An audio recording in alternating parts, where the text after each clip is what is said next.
আমার একটা প্রশ্ন, কোনো ব্যক্তি এমন ঋণগ্রস্ত যা পরিশোধ করা কষ্টকর, এক্ষেত্রে ওই লোক ব্যাংক থেকে ঋণ নিয়ে ঋণ পরিশোধ করতে চাইলে সেটা পারবে কিনা জানতে পারলে ভালো হয়।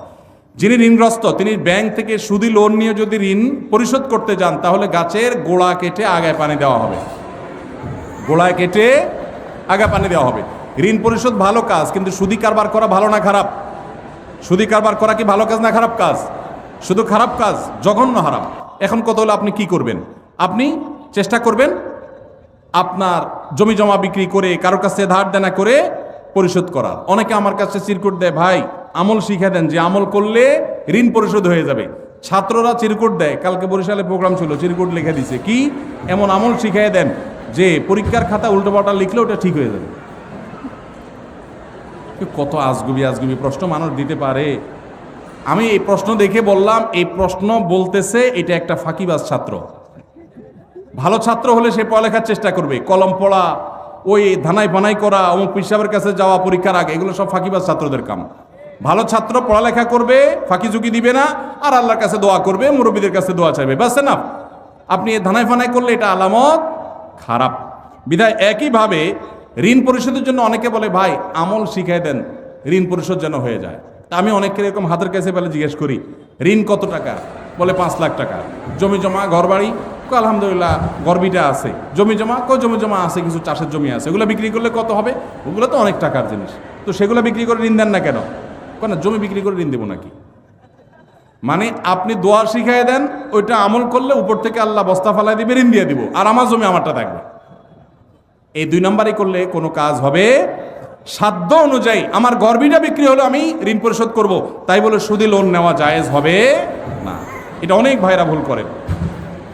বিভিন্ন রেস্টুরেন্টে, বিশেষত চাইনিজ রেস্টুরেন্টগুলোতে সি ফুডের নামে যে কাঁকড়া, অক্টোপাস, স্কুইড বা এরকম সামুদ্রিক প্রাণী খাওয়ানো হয়, বিশেষ করে কাঁকড়া খাওয়া শরীর দৃষ্টিতে বৈধ কিনা?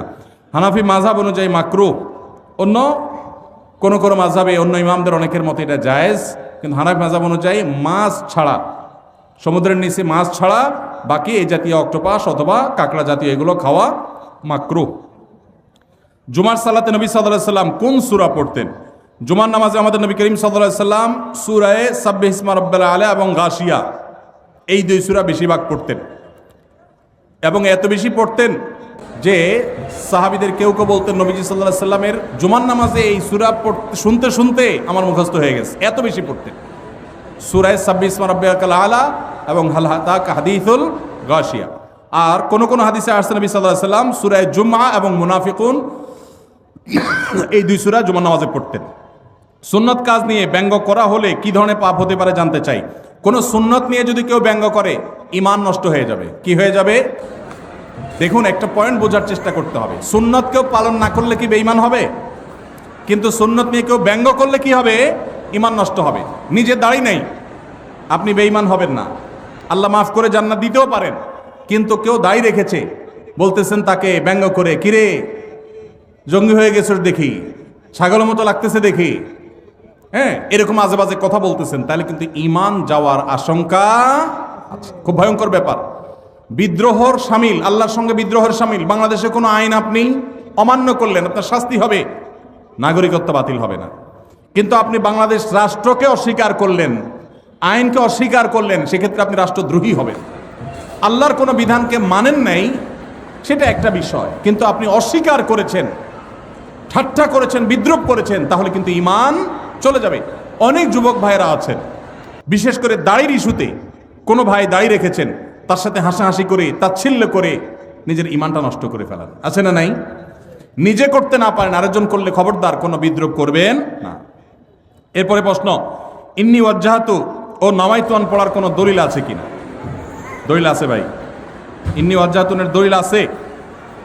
ইন্নী ওয়াজ্জাহতু ওয়াজহাল্লাযী ফাতারাস সামাওয়াতি ওয়াল আরদা হানিফা মা আনা মিনাল মুশরিকিন লা শারীকা লাহু ওয়া বিযালিকা উমিরতু ওয়া আনা আউয়ালুল মুসলিমিন। আরো লম্বা আছে, এটা দোয়ার প্রথম অংশ বললাম। এটা আমাদের নবী করিম সাল্লাল্লাহু আলাইহি সাল্লাম পড়তেন নামাজ শুরু করার পর, তাকবীরে তাহরিমা বাঁধার পর সানার জায়গাতে। সানার জায়গাতে আমরা একটা দোয়াই ছোটবেলা মুখস্থ করছি, আর যাই না, সেটা হলো সবচেয়ে ছোটটা। সানার মধ্যে 3টা সানা প্রসিদ্ধ হাদিসে আছে, এর মধ্যে একটা হলো আল্লাহুম্মা বাঈদ বাইনি ওয়া বাইনা খাতায়ায়া কামা বাআদতা বাইনাল মাশরিকি ওয়াল মাগরিবি, এটা একটা সানা। আরেকটা হলো ইন্নী ওয়াজ্জাহতু ওয়াজহিয়াল্লাযী ফাতারাস সামাওয়াতি ওয়াল আরদি হানিফা, অনেক বড় দোয়া, এটা আরেকটা সানা। আর সুবহানাকাল্লাহুম্মা ওয়া বিহামদিকা ওয়া তাবারাকা ইসমুকা ওয়া তাআলা জাদ্দুকা ওয়া লা ইলাহা গায়রুকা, এটা আরেকটা সানা। এটাকে দোয়ায়ে ইস্তিফতাহ বলা হয়, নামাজ শুরুর দোয়া। এই নামাজ শুরুর দোয়া হিসাবে আমরা সবচেয়ে ছোটটা মুখস্থ করছি, আর বাকি আরো দুইটা যে আছে আমরা জানি না। নবী করিম সাল্লাল্লাহু আলাইহি সাল্লাম মাঝে মধ্যে সেগুলোও পড়তেন। এখন এটাকে আমাদের দেশে বানাইছে জায়নামাজের দোয়া। ভাই নবীজির সময় কি জায়নামাজ ছিল? দোয়া আসলো কোত্থেকে? জায়নামাজই তো ছিল না, দোয়া আসলো কোত্থেকে? তো জায়নামাজে দাঁড়ানোর কোনো দোয়া নাই। দোয়া আছে কিসের ভাই? নামাজ শুরুর। ইন্নী ওয়াজ্জাহতু হলো নামাজ শুরুর দোয়া, ওইটা লাগাইছি নিয়ে কোথায়? জায়নামাজের। জায়নামাজ দাঁড়াবো আলাদা কোনো দোয়া নেই। আর নাওয়াইতুয়ান যে দোয়া, ওইটা তো আসলে কোনো জাল হাদিসেও নেই, কোনো জাল হাদিসেও নাই। আলহামদুলিল্লাহ, এটা এখন মানুষ বুঝে গেছে। মনে মনে আমরা নিয়ত করছি, কোন নামাজে পড়ছি, নামাজের নিয়তে তাইন করছি,